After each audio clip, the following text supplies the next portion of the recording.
नमस्कार, मैं आकाश सिंह गोलचक्र के YouTube चैनल पे आपका स्वागत करता हूं।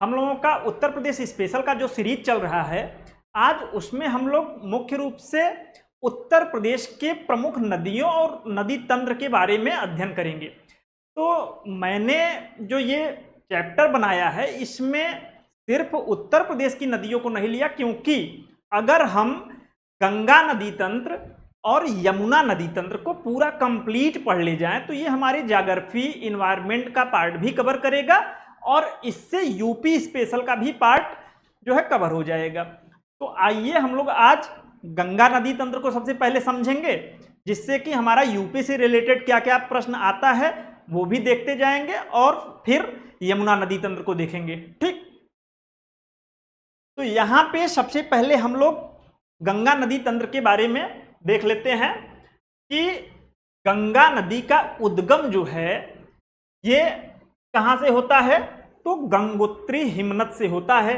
कहाँ से? गंगोत्री हिमनद से होता है। गंगा नदी अपने उद्गम स्थान से जब आगे बढ़ती हैं तो ये भागीरथी नाम से आगे बढ़ती हैं। ठीक है, इसमें कुछ और नदियां आके मिलती हैं जिससे कि पंच प्रयाग का निर्माण होता है। तो हम लोग यहां से बहुत बार एग्जाम में क्वेश्चन आता है और ये बार बार कंफ्यूज करता है, तो इसको हम बताते जा रहे हैं। आप लोग एक से दो बार सुन लीजिएगा या अपना नोट्स तैयार कर लीजिएगा नदी तंत्र का, तो इससे बाहर आपके एक भी क्वेश्चन नहीं जाएंगे। ठीक, तो आइए हम लोग एक लाइन से चलते हैं। तो गंगा नदी का उद्गम जो है ये गंगोत्री से होता है। गंगा नदी भागीरथी के नाम से आगे बढ़ती हैं।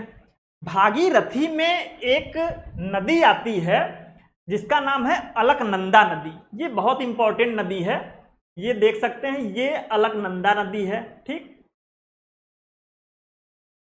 अलकनंदा नदी ये संतोपंत ग्लेशियर जो कि उत्तराखंड में माना दर्रे के पास है, वहां से इसका उद्गम होता है अलकनंदा नदी का।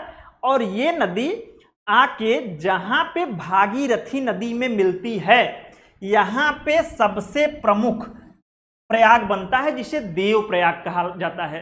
ठीक है, तो भागीरथी और अलकनंदा का जहां संगम होता है वहां पे देव प्रयाग बनता है। ठीक, इसके अलावा अलकनंदा नदी में कुछ नदियां आके और मिलती हैं।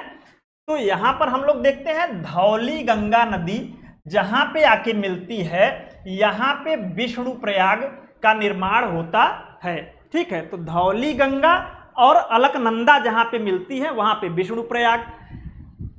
नंदाकिनी नदी जहां पे आके अलकनंदा नदी से मिलती है वहां पे नंद प्रयाग बनता है। ठीक, पिंडर नदी जहां पे आके मिलती है अलकनंदा नदी से, वहां पे कर्ण प्रयाग बनता है। ठीक है, तो अलकनंदा नदी पे हमने देखा कि विष्णु प्रयाग, धौली गंगा जब मिलती है तो विष्णु प्रयाग, नंदाकिनी नंद प्रयाग, और पिंडर नदी जहां मिलती है अलकनंदा से वहां कर्ण प्रयाग बनता है। ये पंच प्रयाग बहुत पूछे जाते हैं, किस किस नदी के मिलन से ये बनते हैं। ठीक, इसके अलावा यहां पे हम लोग देखते हैं कि चौराबाड़ी ताल से एक नदी निकलती है जिसका नाम है मंदाकिनी नदी।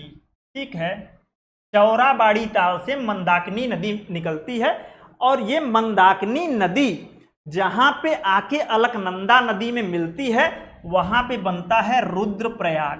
ठीक है, तो ये पंच प्रयाग जो है ये पूछे जाते हैं, विष्णु प्रयाग, नंद प्रयाग, कर्ण प्रयाग, रुद्रप्रयाग और देव प्रयाग किन किन नदियों के मिलन से बनता है। तो एक बार फिर से हम लोग यहाँ पे कुछ इंपॉर्टेंट फैक्ट हैं जिसको देख लेते हैं। जो अलकनंदा नदी है संतोपंत ग्लेशियर से निकलती है, तो अलकनंदा नदी पे हम लोगों का एक फैक्ट यहाँ पे आता है कि इसी नदी के जहां से इसका उद्गम होता है माना दर्रे के पास, यहाँ भारत का अंतिम गांव माना गांव माना जाता है। ठीक है, तो भारत का अंतिम गांव अगर पूछ दे तो माना गांव। अगर आपसे पूछ दे कि बद्रीनाथ किस नदी पर अवस्थित है, बद्रीनाथ जो हम लोगों का एक तरीके से धार्मिक स्थल है वो किस नदी पे है, तो अलकनंदा नदी पे है बद्रीनाथ। ठीक है, बद्रीनाथ अगर पूछ दे कि किस आराध्य देव से या किस भगवान से संबंधित है, तो बद्रीनाथ जो है विष्णु भगवान से संबंधित है। ठीक। अगर आपसे पूछ दे जोशी मठ, जिसकी स्थापना आदि शंकराचार्य ने की थी। ठीक है, जोशी मठ की स्थापना किसने की थी? आदि शंकराचार्य ने। 4 पीठों की स्थापना की थी, जिसमें से एक जोशी मठ था। अगर आपसे जोशी मठ पूछे तो यह भी अलकनंदा नदी पर है। ठीक, जोशी मठ पर ही आदि शंकराचार्य की समाधि स्थल है। ठीक है, आदि शंकराचार्य का आपसे समाधि स्थल पूछे तो भी जोशी मठ, और माना गांव, बद्रीनाथ, जोशी मठ, ये सब किस नदी पे अवस्थित हैं? तो ये सब अलकनंदा नदी पर अवस्थित हैं। एक फैक्ट यहां से और पूछा जाता है कि केदारनाथ, जो कि भगवान शिव का जो एक धार्मिक स्थल है, केदारनाथ, ये किस नदी पर अवस्थित है? तो केदारनाथ यहां याद रखिएगा, ये मंदाकिनी नदी पर अवस्थित है। ठीक है, तो हम लोगों ने पंचप्रयाग देखे और कुछ इंपॉर्टेंट फैक्ट देखे। अब यहां पे गंगा जब नदी निकलती है तो यहां से भागीरथी नाम से निकलती है। यहां पे एक नदी आती है भिलंगाना नदी। भिलंगाना नदी आपसे अगर कभी पूछ दे तो ये भागीरथी नदी की सहायक नदी है, कभी गंगा नदी की सहायक नदी मत मारिएगा। ठीक है, तो भिलंगाना नदी भागीरथी नदी की सहायक नदी है। भिलंगाना नदी जहां पे मिलती है, ये जो संगम होता है, इससे 1.5 किलोमीटर दूरी पर एक बांध बनाया गया है, जिसे टिहरी बांध कहा जाता है। इसकी विशेषता क्या है? इसकी ऊंचाई जो है वो 260.5 मीटर है और ये भारत का सबसे ऊंचा बांध है। ठीक है, तो भारत का आपसे सबसे ऊंचा बांध पूछ दे, टिहरी बांध किस नदी पे है? तो भागीरथी नदी पे है। ठीक, और अगर आपसे भारत का सबसे लंबा बांध पूछ दे तो हीराकुंड बांध है, जो कि महानदी पर अवस्थित है उड़ीसा में। ठीक, इसके अलावा ये जो टिहरी बांध है, इससे लगभग 22 किलोमीटर नीचे आने पे एक बांध बनाया गया है। ये जल विद्युत परियोजना है, तो इसका नाम भी पूछ सकता है। कोटेश्वर बांध किस नदी पर बनाया गया है? तो कोटेश्वर बांध भी भागीरथी नदी पर बनाया गया है। ठीक, अब यहां से हम लोग देख लेते हैं, गंगा नदी के बारे में हमने देखा। यहां से हम लोग देख लेते हैं कि यमुना नदी का भी उद्गम जो है ये उत्तराखंड के उत्तरकाशी जिले में स्थित बंदरपूंछ श्रेणी से होता है। ठीक है, कहां से होता है? किस श्रेणी से अगर पूछे यमुना नदी का उद्गम होता है तो बंदरपूंछ श्रेणी से होता है। यमुना नदी यमुनोत्री ग्लेशियर से निकलती है और ये प्रयागराज में जाके गंगा से मिल जाती है। ठीक है, प्रयागराज में जाके यमुना नदी किससे मिलती हैं? गंगा से मिलती हैं। अब यहां पे गंगा नदी की कुछ विशेषताएं जिससे बार बार प्रश्न पूछे जाते हैं, ये तो बहुत ही इंपॉर्टेंट फैक्ट थे इस पे। अब कुछ हम लोग विशेषताएं गंगा नदी की देख लेते हैं। ठीक है, तो पहला हम लोग देखेंगे कि गंगा नदी की टोटल लंबाई कितनी है। तो गंगा नदी की जो कुल लंबाई है वो 2525 किलोमीटर। ठीक है, कितनी है? इसको ध्यान दीजिएगा, 2525 किलोमीटर है गंगा नदी की जो टोटल लंबाई है। ठीक है, गंगा नदी के उद्गम से बंगाल के खाड़ी में गिरने तक टोटल लंबाई 2525 किलोमीटर है। गंगा नदी जो है ये भारतीय भूमि पर बहने वाली सबसे लंबी नदी है। याद रखिएगा, अगर आपसे पूछ दे कि भारतीय भूमि पर बहने वाली सबसे लंबी नदी तो गंगा नदी। अगर आपसे पूछ दे भारतीय भूमि पर बहने वाली दूसरी सबसे लंबी नदी तो गोदावरी नदी। तीसरी सबसे लंबी नदी अगर पूछे तो कृष्णा नदी, चौथी यमुना और पांचवी नर्मदा। ठीक, तो ये याद रखिएगा, भारतीय भूमि पर बहने वाली सबसे लंबी नदी है, दूसरी गोदावरी, तीसरी कृष्णा और चौथी यमुना है। ठीक, 2008 में गंगा नदी को भारत की राष्ट्रीय नदी घोषित किया गया था। यह भी फैक्ट पूछता है कि कब गंगा नदी को भारत का राष्ट्रीय नदी घोषित किया गया था, तो 2008 में। गंगा नदी अगर आपसे पूछ दे कि भारत के कितने राज्यों से होकर बहती है, तो गंगा नदी भारत के 5 राज्यों से बहती है। ये उत्तराखंड से निकलती है, उत्तर प्रदेश में प्रवेश करती है, फिर बिहार में, और उसके बाद झारखंड, फिर पश्चिम बंगाल। तो ये 5 राज्य के नाम याद रखिएगा। गंगा नदी पूछता है कितने देशों से होकर गुजरती है, तो 2 देशों से गुजरती है, एक भारत और दूसरा बांग्लादेश। ठीक। गंगा नदी में एक बैक्टीरिया पाया जाता है जिसका नाम है बैक्टीरियोफेज, जिसकी वजह से गंगा नदी का जल हमेशा शुद्ध बना रहता है, इसमें कीड़े वगैरह नहीं पड़ते। ठीक, तो ये भी फैक्ट याद रखिएगा। अब हम लोग गंगा नदी से संबंधित उत्तर प्रदेश से रिलेटेड फैक्ट देख लेते हैं कि गंगा नदी अगर आपसे पूछ दे कि उत्तर प्रदेश में किस जिले से प्रवेश करती है, ठीक है, तो गंगा नदी उत्तर प्रदेश में बिजनौर, याद रखिएगा, बिजनौर जिले से प्रवेश करती है। ठीक, बिजनौर जिले से प्रवेश करती है। उत्तर प्रदेश के टोटल 27 जिलों से ये होके गुजरती है। ठीक, ये डाटा कहीं कहीं 28 भी दिया हुआ है किताबों में, लेकिन मैं जो 27 जिले का डाटा बता रहा हूं ये उत्तर प्रदेश सरकार की जो नमामि गंगे कार्यक्रम के तहत जिलों की सूची निकाली गई थी, मैं उसके आधार पे, सरकारी डेटा के आधार पे 27 जिला बता रहा हूं, लेकिन आपको विभिन्न किताबों में जो है आपको 28 जिले से मिलेगा। कि अगर पूछ दे कि गंगा नदी यूपी में कहां से प्रवेश करती है, तो बिजनौर से प्रवेश करती है। ठीक है, और गंगा नदी उत्तर प्रदेश में कितने जिलों से प्रवाहित होती है, तो 27, 28, याद रखिएगा, 27 उत्तर प्रदेश का आधिकारिक डाटा है और 28 विभिन्न जो गाइड टाइप की पुस्तकें हैं उसमें दी गई हैं। ठीक, इसके अलावा हम लोग यहां पर देखेंगे कि जो गंगा नदी है ये उत्तर प्रदेश की सबसे लंबी नदी है। उत्तर प्रदेश में ये लगभग कितने किलोमीटर बहती हैं, तो 1450 किलोमीटर, जो 2525 टोटल किलोमीटर था उसमें 1450 किलोमीटर गंगा नदी उत्तर प्रदेश में प्रवाहित होती है। ठीक, और उत्तर प्रदेश के बलिया जिले से ये बाहर निकल जाती हैं। ठीक, बिजनौर से प्रवेश और बलिया से बाहर। ठीक है,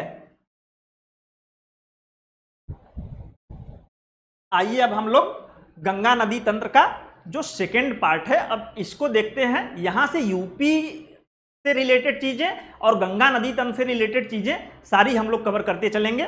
ठीक, तो यहां पे हम लोग देख लेते हैं पंचप्रयाग हम लोगों ने देखा, अब गंगा नदी तंत्र के आगे का हिस्सा देखते हैं। इसमें मेनली हम लोग देखेंगे कि गंगा नदी के जो बाएं तट से मिलने वाली नदियां हैं, सहायक नदियां, इस स्लाइड में हम लोग उन्हीं नदियों के बारे में अध्ययन करेंगे।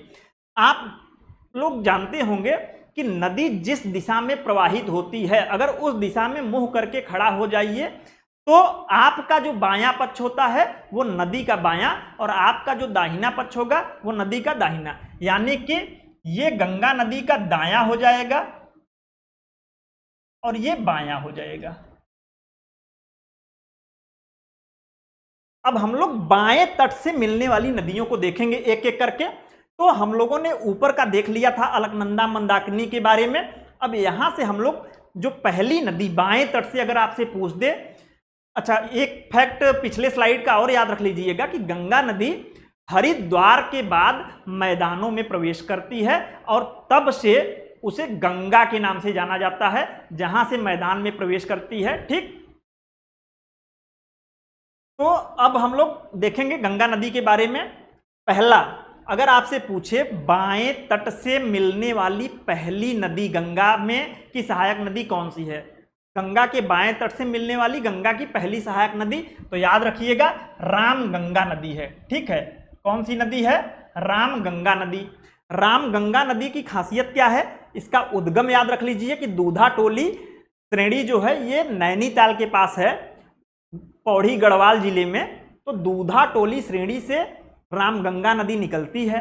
रामगंगा नदी के बारे में एक फैक्ट और याद रखिएगा कि ये जिम कार्बेट जो पार्क है उससे होकर आती है। ठीक है, जिम कार्बेट पार्क से होकर आती है। और ये कहाँ पे मिलती है, तो सहायक जो नदियां हैं वो कहाँ से उद्गम हो रही है और कहाँ पे विलीन हो रही है, ये इंपॉर्टेंट होता है। तो ये कालागढ़ बिजनौर जिले में आके गंगा से मिल जाती है। तो रामगंगा नदी दूधा टोली श्रेणी नैनीताल से निकली, जिम कार्बेट पार्क से होते हुए ये आगे बढ़ी और कालागढ़ बिजनौर में आके गंगा नदी से मिल गई। ठीक, इसके अलावा अब हम लोग दूसरा देखते हैं गोमती नदी। ठीक है, गोमती नदी के बारे में हम लोग देखते हैं तो गोमती नदी का जो सबसे इंपॉर्टेंट फैक्ट है वो यही है कि उत्तर प्रदेश में अगर आपसे पूछ दे कि वे कौन कौन सी नदियां हैं जो कि मैदानी एरिया से निकली हैं। अभी हम लोग यहाँ पे उत्तर प्रदेश की नदियों को जो विभाजित किए हैं 3 भागों में हम लोग देखेंगे। इसका एक देखेंगे हिमालय से जितनी नदियां निकल के आ रही हैं, दूसरा देखेंगे मैदानों से जितनी नदियां निकल के आ रही हैं, तीसरा अभी दाहिने पक्ष से देखेंगे तो दक्षिण के पठारों से कौन सी नदियां आके गंगा में मिल रही हैं। तो यहाँ पे हम जो फैक्ट बताने जा रहे हैं ये बहुत इंपॉर्टेंट है। तो पहला आप गोमती नदी याद रखिए कि ये मैदानी एरिया से निकलने वाली गंगा की प्रमुख सहायक नदी है। ये गोमत ताल या फुलहर झील पीलीभीत से निकलती है गोमती नदी। गोमती नदी आके गाजीपुर में गंगा से मिलती है, ठीक है। तो गोमत ताल फुलहर झील कहाँ है? पीलीभीत जिले में है। यहां से गोमती नदी निकलती है और गाजीपुर में आके गंगा से मिल जाती है। गोमती नदी मैदानी भाग से निकलने वाली गंगा की प्रमुख सहायक नदी है, ठीक है। अब यहां पे 2 फैक्ट और याद रखिएगा। गोमती नदी की एक सहायक नदी है सई नदी, ठीक है। ये गोमती नदी की सहायक नदी है सई नदी। ये भिजवान झील हरदोई जिले से निकलती है, ठीक है, और जौनपुर में आके सई नदी गोमती नदी में मिल जाती है, ठीक। तो सई नदी को याद रखिएगा, इंपॉर्टेंट है। ये गोमती की सहायक है और जौनपुर में संगम होता है गोमती का सई नदी का। कुकरैल नदी ये भी गोमती नदी की सहायक नदी है, ठीक। कुकरैल नदी गोमती नदी की सहायक नदी है और ये लखनऊ के पास आके गोमती नदी में मिल जाती है। एक फैक्ट और याद रखिएगा कि गोमती नदी से पूछता है कि कौन कौन से शहर इस नदी पे प्रमुख बसे हुए हैं। तो हमारी जो उत्तर प्रदेश की राजधानी है लखनऊ, उसके अलावा सुल्तानपुर और जौनपुर, ये 3 शहर जो हैं ये प्रमुख गोमती नदी पर बसे हुए हैं, ठीक।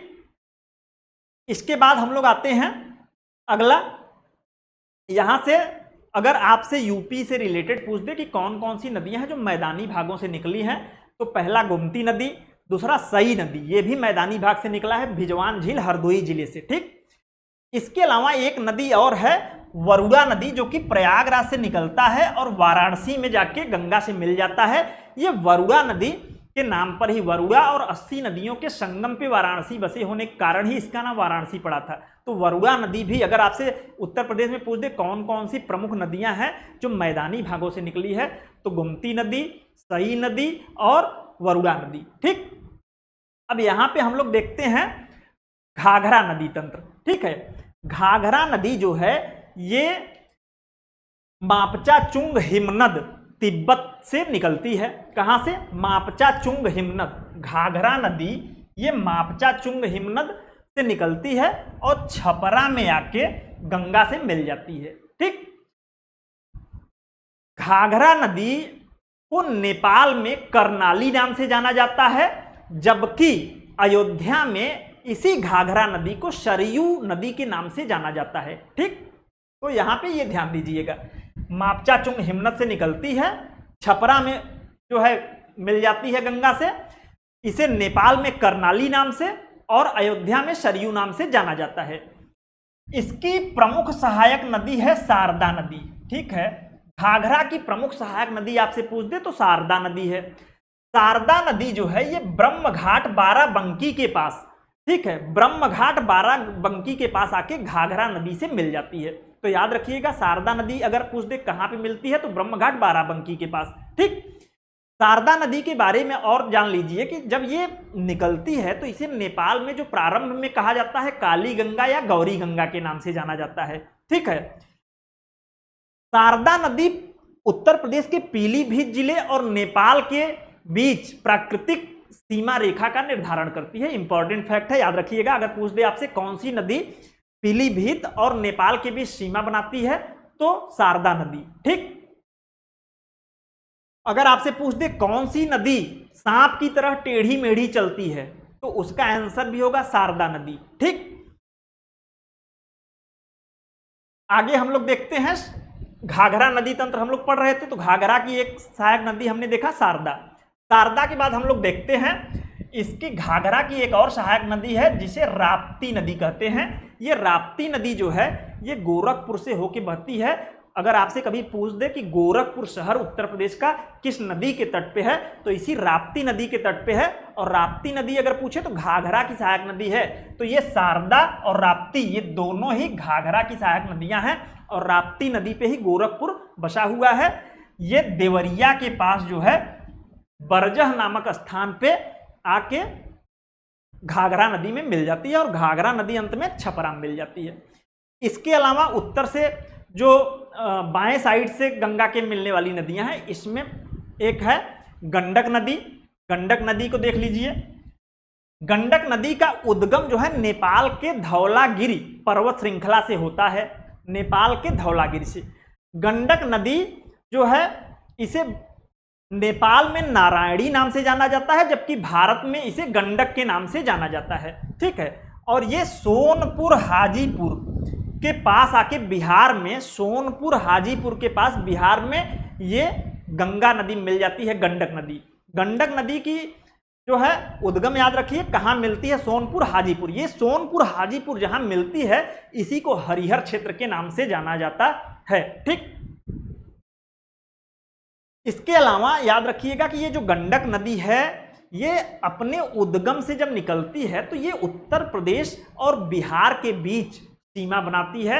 ये उत्तर प्रदेश के 2 जिले महाराजगंज और कुशीनगर को टच करते हुए बिहार में प्रवेश करती है। नेपाल से आई महाराजगंज और कुशीनगर इन 2 जिलों से प्रवेश टच करते हुए सीमा बनाते हुए बिहार से ये बिहार में प्रवेश कर जाती है। तो गंडक नदी के बारे में जितने भी इंपॉर्टेंट फैक्ट थे वो हो गए। अगली नदी हम लोग देखते हैं। और अच्छा, इनसे अगर आपसे कभी क्रम भी पूछ दे तो ये भी सेम क्रम में नदियां हैं, तो इसलिए आप अगर एज इट इज ये मैप बना लेते हैं तो आपको क्रम भी याद, अगर आपसे पूरब से पश्चिम या पश्चिम से पूरब क्रम से पूछ दे कि क्रम लगाइए नदियों का, और यहां से इसी टाइप के क्वेश्चन पूछे जाते हैं। ठीक। अगला हम लोग देखते हैं बूढ़ी गंडक। बूढ़ी गंडक नदी जो है ये सोमेश्वर पहाड़ी, बूढ़ी गंडक नदी ये सोमेश्वर पहाड़ी पश्चिमी चंपारण से निकलती है। ठीक।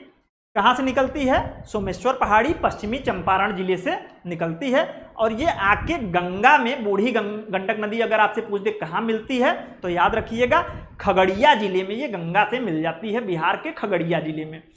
बूढ़ी गंडक की एक प्रमुख सहायक नदी है बागमती नदी। अगर आपसे कभी पूछ दे कि बागमती नदी किसकी सहायक नदी है तो ये बूढ़ी गंडक की सहायक नदी है। ठीक।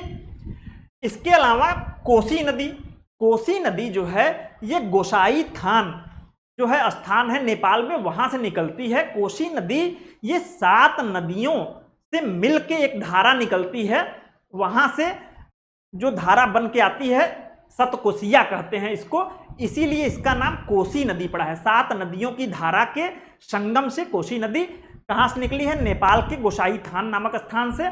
कोसी नदी जो है इसे बिहार का शोक भी कहा जाता है और कोसी नदी याद रखिएगा कि ये कुर्सेला कटिहार में आके गंगा नदी से मिल जाती है। कहां पे? तो कुर्सेला कटिहार में आके गंगा नदी से मिल जाती है।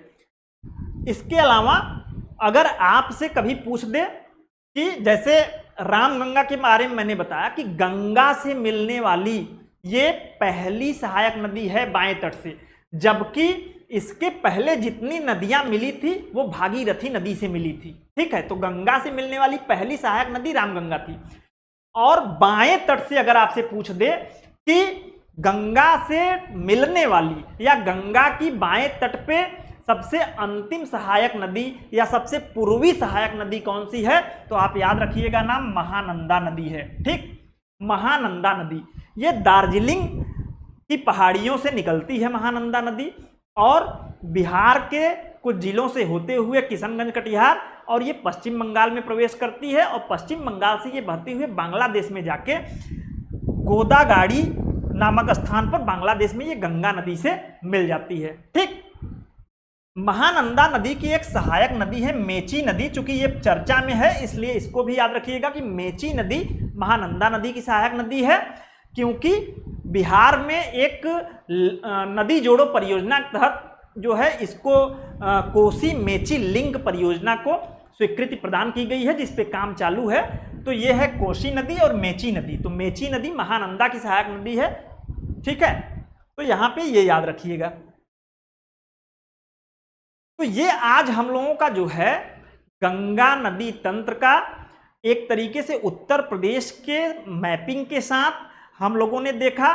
गंगा नदी के बाएं तट से जितनी भी नदियां मिलती हैं, पंचप्रयाग को हमने समझ लिया, और बाएं तट से एक क्रम से जितनी भी नदियां मिलती हैं और उन नदियों की जो विशेषताएं हैं उसको देखा, कहाँ से उद्गम होता है, कहाँ पे मिलन हो रहा है, उस पे कौन से इंपॉर्टेंट शहर हैं या उसकी कौन सी सहायक नदियां हैं। अब हम लोग कल जो है गंगा नदी तंत्र का अगला भाग देखेंगे, जिसमें हम लोग गंगा नदी के दाहिने तट से कौन कौन सी नदियां जो है मिलती हैं इसको देखेंगे, और यमुना नदी तंत्र को भी देखेंगे कि यमुना नदी और उसकी सहायक नदियां कौन कौन सी है। तो आज के लिए इतना ही, धन्यवाद।